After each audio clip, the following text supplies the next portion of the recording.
Now, everybody in the military has their fair share of getting screwed over, but $19,000 worth of screwed over is pretty much on like the top tier levels of screwed over. I do want to give a little heads up on this. This story is a little bit older, but I felt like it deserved more attention than it got. A, and B, I'll tell you, I want to give a round of applause for the Marine Corps for actually following through with their tattoo policy to match pretty much every other branch out there and catching up with the times and boosting morale. But we're here to talk about the little man here, that the Air Force is saying they're not going to pay the $19,000 for his vehicle. Says, was driving onto Little Rock Air Force Base on the 8th of June. Allegedly, an 87-year-old lady drove through the gate behind me, not knowing where she was at. Since there was a gate runner quotations, the barrier was deployed as I was driving over them. Vehicle destroyed the gate and gate caused damage to my vehicle, hence why LRA FB was having gate issues. With little to no help from legal, I received a letter in the mail after 52 days of no communication from legal, with me reaching out to them weekly. 90-something days after the accident, I get a letter in the mail saying they won't cover the damages to my vehicle because security forces did their job deploying the barrier, which makes sense, but every MP military police that showed on scene said they messed up and should have made sure the barrier was clear before deploying. The MCA Military Claims Act says they can't cover damages only due to negligence of the claimant. Has anyone ever had issues with something like this? Legal has denied my claim, then pushed it to the Pentagon JAG legal team, and they denied it as well. So now I'm sitting on a $19,000 bill with damages from the Air Force installation. So much for helping our airmen. Any help would be appreciated. Talk about a rock in a hard place. If you guys are just as crazy as this guy running the gate, an 87-year-old, you might want to be crazy enough to just hit the like button. It's a little bit not as dangerous. You're probably not going to break a finger, but I can't guarantee that. Can we start implementing, like, when you hit a certain age, you just have to start making sure you're able to drive on the road? Here in Japan, I have to tell you, we have these great little signs that it's like a flower look, and it's like, that's an old driver. Or they have another sign for, that's a new driver. We should make that a requirement, even though I'd say the handicap sign is probably a good indicator. That is not where this story ends, because the letter that he gets from the legal team says this. Your claim for damages, Air Force claim number Little Rock AFB 21 TAC 12001. I have considered the above referenced claim for the damage to your vehicle when it was struck by the Vandenberg Gate barriers. Under the provisions of the Military Claims Act, Title 10, United States Code Section 2733, after careful review of the facts and applicable law, I must deny the claim due to the Air Force, i.e. security forces, not being the proximate cause of the damages caused to your vehicle. In this case, the civilian operating the other vehicle is the proximate cause of your damages due to his negligent driving. While I regret the inconvenience to you, there is no legal basis to approve your claim. This is the final denial of your administrative claim. However, if you desire, you may appeal this decision.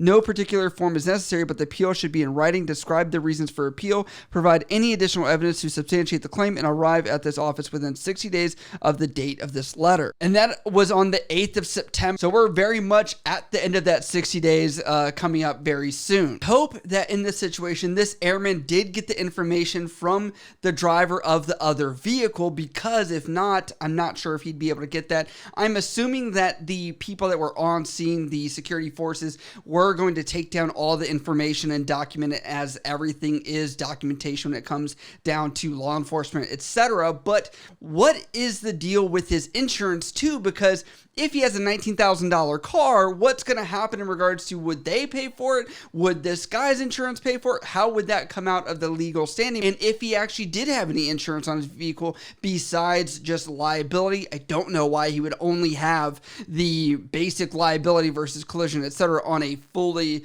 loaded, probably $19,000 car that he probably can't afford to lose in one swift motion like this. Now, this did come at some criticism from many others on social media, noted in this Task and Purpose article, which have talked about this and kind of acknowledges the spending that some people can see as negligent from their experiences. Meanwhile, maintenance just replaced a $19,000 LED map light on an aircraft designed in the 50s, so a pilot with an art degree can read his Air Force-funded iPad while autopilot does all the work, getting them to their 5-star hotel at Red Flag, paid by your own tax dollars, wrote the Observer. And then he goes on to say, your car just isn't in the budget, homie. I will say, most people that have been in the military have seen some things that are ridiculous prices.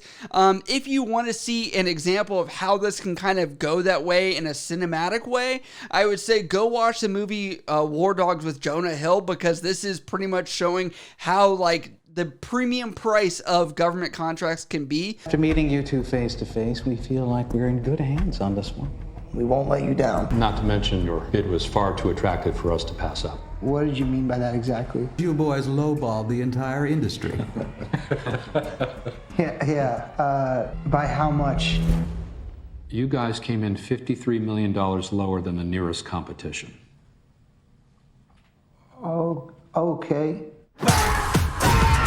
It does look like Task and Purpose did interview a security forces guy that's in the Air Force about this, obviously anonymous to the point where he's not speaking on behalf of the Air Force, but just from experience, which I think can be important to give context. And this is some of the statements he made, kind of looking at the other side rather than just this one side of the victim of a $19,000 accident. Procedure is procedure. If someone runs your gate, you deploy the barriers, the airman said, on condition of anonymity, since he was not authorized to speak to the press. In a perfect world, you'd love to make sure the other lane is clear, but if a car is running your gate, you only have so many seconds to stop them. Some barriers have a sensor that detects if a car is on top of them, while others don't, the airman said. But at the end of the day, this is my personal opinion, the needs of the many outweigh the needs of the few. One car got messed up versus if we didn't pop the barriers, that suspect now has access to hundreds of people on base, and who knows how many people that could have hurt. My most watched videos was a dependent or prior dependent wife of a military member tried to get on base for her things and kids, and it was a big mess.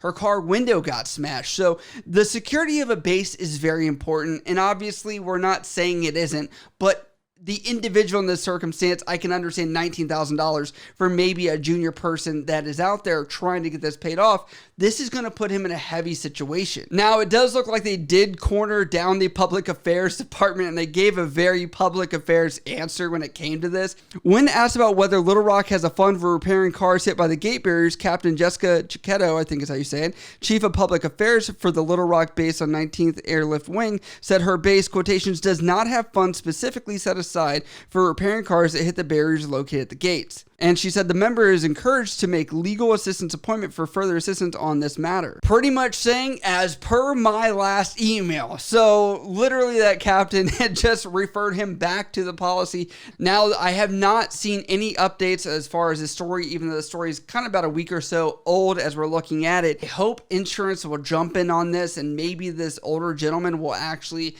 be found and his information shared, to say the least, because as a junior service member, which I'm assuming this is, I would say that would be very difficult in a worst case scenario. If it is someone more senior, they can recover a little bit easier possibly, but still, it's hard to say how this would turn out because it's about finding who is accountable. Is it the source of this older gentleman driving the gate that is literally running past that caused this person at the gate to then slap the button to raise the barrier?